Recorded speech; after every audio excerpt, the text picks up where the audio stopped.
Surah An-Nur ya, ayat 30, yang mana ia merupakan satu perintah daripada Allah Subhanahu Wa Taala. Menundukkan pandangan ini bukan satu pilihan, dia merupakan satu perintah. Tapi kena melihat pada ketika mana kita kena menundukkan pandangan kita ya.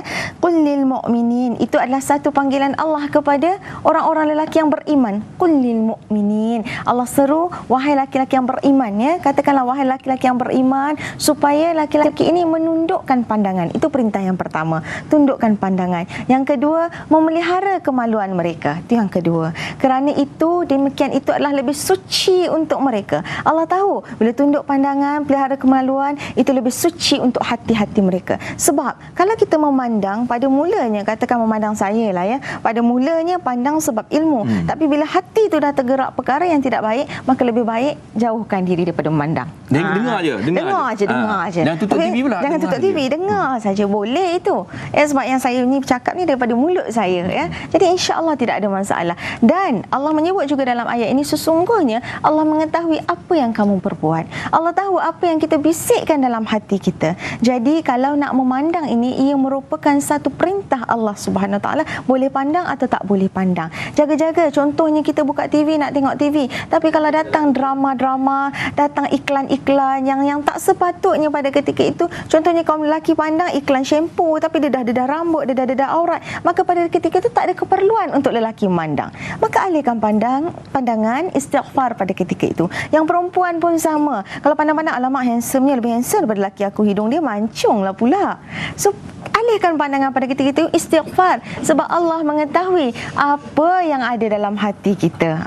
Itu sangat bahaya. Dan kesannya kepada jiwa, saya nak bawakan kisah tentang Imam Syafi'i. Imam Syafi'i ini siapa? Orang yang hebat, penghafaz Al-Quran, bahkan berkhatam tu, khatam tak tahulah berapa banyak kali dia khatam diriwayatkan ya. Tak sama macam kita. Tetapi pada suatu hari Imam Syafi'i ini, bila dia nak mengeluarkan hafalan dia satu ayat ni, dia dah terlupa ayat tersebut. Tak ingat apa ayat ni. Cuba ingat.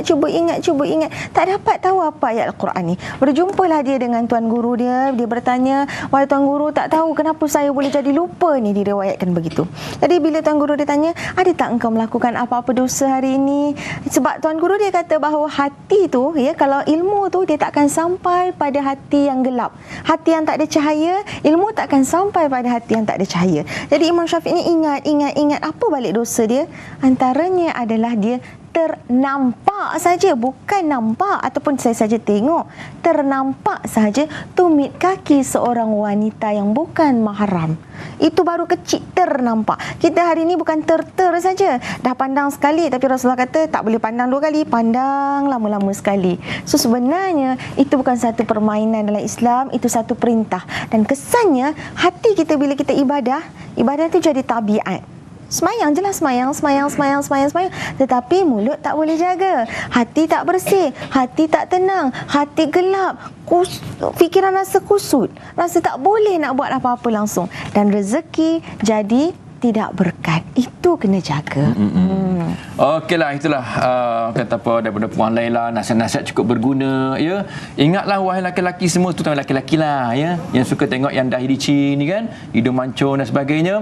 Pandangan seorang laki-laki pada seorang wanita dengan penuh nafsu, yang bukan mahramnya, yang penuh nafsu, adalah salah satu panah daripada panah-panah iblis yang akan merosakkan kedua-dua insan itu nanti. Ingat, dari mata turun ke hati, kita tukar balik dari mata, jangan sampai turun ke hati. Jangan layan hati kita sekat mata saja. Apapun, terima kasih.